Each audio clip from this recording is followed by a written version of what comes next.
اپنی ضرورت کے علاوہ. ضرورت میں موبائل آج کل داخل ہے, گاڑی آج کل داخل ہے, موٹر سائیکل بائک آج کل داخل ہے, اپنی گھڑی وغیرہ, اپنے لباس وغیرہ یہ داخل ہیں.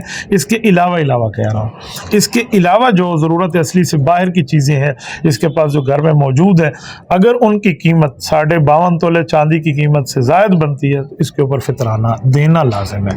اور اگر اتنی مال نہیں ہے اس کے پاس, پھر یہ فطرانہ وصول کرنے کے قابل ہے. اب فطرانہ ہر مسلمان پہ ہے, کوئی یہ نہیں کہہ سکتا کہ جی میں نے تو روزے رکھے ہیں فطرانہ کیوں ہے. پھر روزے نہ رکھنے والے پہ فدیہ ہے, آپ پر فطرانہ ہے, آپ نے روزے رکھے ہیں تو فطرانے کی ادائیگی جو آپ نے فرمایا نا کہ تیسرے سے شروع ہو جاتی ہے, یہ عوام میں غلط فہمی ہے. فطرانے کی ترتیب یکم رمضان سے شروع ہو جاتی ہے. اب فطرانہ کتنا ہے؟ 2.5 کلو گندم ہے اور اس کو 2 سیر کہتے ہیں. میں نے کلو اس لیے کہا کہ سیر اور کلو کا تھوڑا فرق ہے, تو 2.5 کلو کر لیں یا پرانے 2 سیر کر لیں. یہ گندم کی بقدر ہے. جو بھی ہے, کشمش بھی ہے, اور اس طرح جو ہے اپنا کھجور بھی ہے, ان کے وزن 4 کلو ہے. اس کا جو ہے نا 2.5 کلو ہے.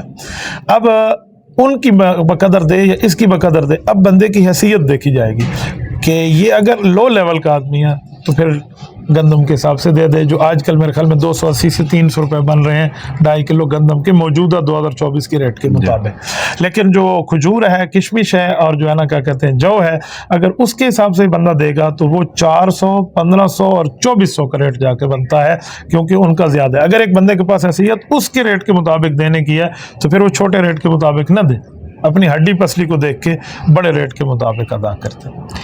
حضرت یہ بتائیے گا مستحق کون ہے, زکوٰۃ کس کو دی جا سکتی ہے؟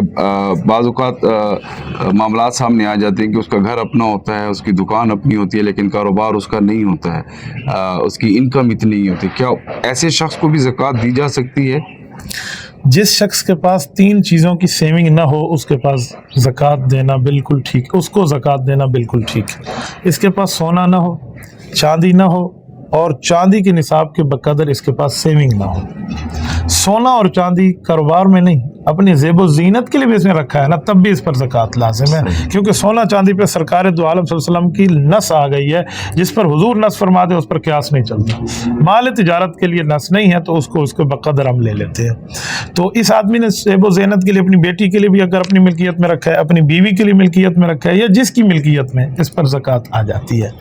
اور اسی طرح اس بندے کے اوپر اگر وہ ہے کیا نام ہے, اس کے پاس اتنا مال تجارت ہے تو یہ اس طرح اس کی زکوٰۃ کی ادائیگی کرے گا. یعنی ایسے بندے کو زکوٰۃ دی جا سکتی ہے؟ اچھا, جو بندہ زکوٰۃ لینے والا ہو نا, وہ دیکھیں گے اگر اتنے پیسے اس کے پاس نہیں ہیں تو پھر اس کو زکوٰۃ دیں گے, چاہے اس کا گھر اپنا ہو, چاہے اس کی جاب ہو, چاہے اس کے پاس بائک ہو. میں مثال دیتا ہوں, چاہے اس کے پاس اپنی گاڑی ہو, لیکن اس کے پاس یہ 3 چیزیں اس مقدار کی نہیں ہیں, تو جو آتا ہے وہ بیچارے کا خرچ ہو جاتا ہے, جس کو ہم کہتے ہیں تازی مزدوری اللہ صاحب, تو اس کو آپ زکوٰۃ دے سکتے ہیں. اس پر میں آپ کو ایک غلط فہمی بتاؤں, ہم یہاں جب بیٹھے ہیں نا, ایک بندے نے مجھے سے یہاں پر بیٹھ کے ایک سوال کیا تھا کہ مولانا وہ بندہ آپ کے نظر میں تو جو آپ فرما رہے تھے فلاں غریب ہے, مستحق تو شاید ہو لیکن وہ لنگڑا نہیں ہے. میں نے پوچھا کیا مطلب؟ کہتے ہیں زکوٰۃ تو لنگڑے پر لگتی ہے, اندھے پہ لگتی ہے. میں نے کہا لے ہو یار, تیری زکوٰۃ لینے کے لیے اگلے کو لنگڑا اندھا ہونا پڑے گا, تو ڈسیبل ضروری نہیں ہے. ڈسیبل ہو اور وہ امیر ہو تو زکوٰۃ اس پہ نہیں لگتی.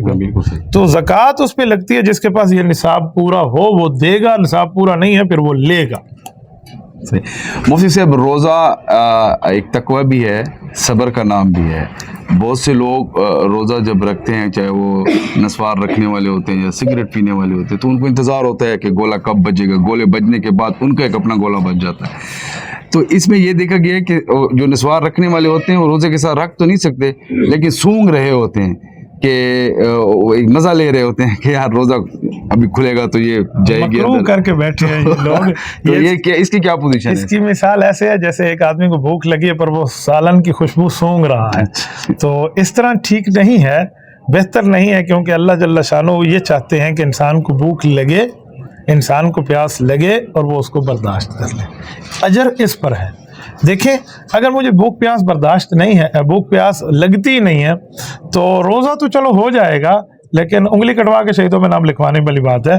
حدیث میں ہے کہ مسلمان روزے دار کے منہ کی وہ اسمیل جو روزے کی وجہ سے پیدا ہوتی ہے وہ اللہ کو مشک سے زیادہ پسند ہے. بلکہ اس حد تک لکھا ہے مفسرین, امام رازی رحمۃ اللہ علیہ تفسیر کبیر میں لکھا ہے کہ موسیٰ علیہ السلام کو اللہ جل شانہ نے 30 دن کے لیے اعتکاف پہ بلایا تھا.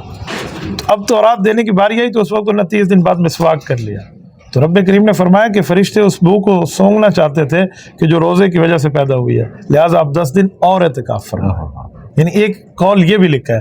تو اللہ تو چاہتے ہیں کہ بھوک لگے تاکہ وہ پیدا ہو نا, ورنہ تو پیدا نہیں ہوگی. اور ہمارے حضرات نے زور لگایا ہوا نہیں ایسا کچھ نہ ہو, تو کم از کم روزے میں ان کو کوئی سونگنا مونگنا چھوڑ دے تاکہ روزے کی تلاوت والا کام ختم ہو جائے. ایک وظیفہ بتا دیں. تو نماز کے باہر نماز کے بعد 7 مرتبہ جو شخص قرآن کریم کی یہ آیت پڑھتا ہے, رب لا تذرنی فردا وانت خیر الوارثین, اس کو اللہ تعالیٰ اولاد نرینہ عطا فرماتے ہیں. اس کے علاوہ ہمارے نقشبندی حضرات میں سے بعض ہمارے جو شیوخان طریقت ہیں ان کا ایک بتایا ہوا نسخہ ہے جو انہوں نے مجھے بھی ایک دفعہ ہمارے شیخ مکرم حضرت خلیفہ محمد طیب غفاری دامت برکاتہ العالیہ نے مجھے ارشاد فرمایا.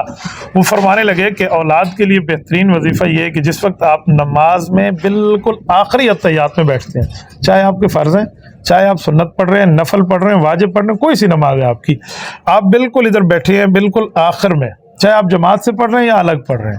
جس وقت آپ سلام پھیرنے لگیں گے تو آپ یوم یقوم الحساب پڑھ کے سلام پھیریں گے نا. تو جب بھی جلنی ختم ہو, یوم یقوم الحساب کا اینڈ ہو, سلام سے پہلے آپ ایک دفعہ کم از کم زیادہ جتنا آپ کی مرضی ہو قرآن کی آیت پڑھ لیں, رب حبلی من الصالحین. یہ نبی پاک نے مانگا تھا اللہ جل شانہ کہ اللہ مجھے نیک بیٹا عطا فرما, حضرت ابراہیم علیہ السلام نے.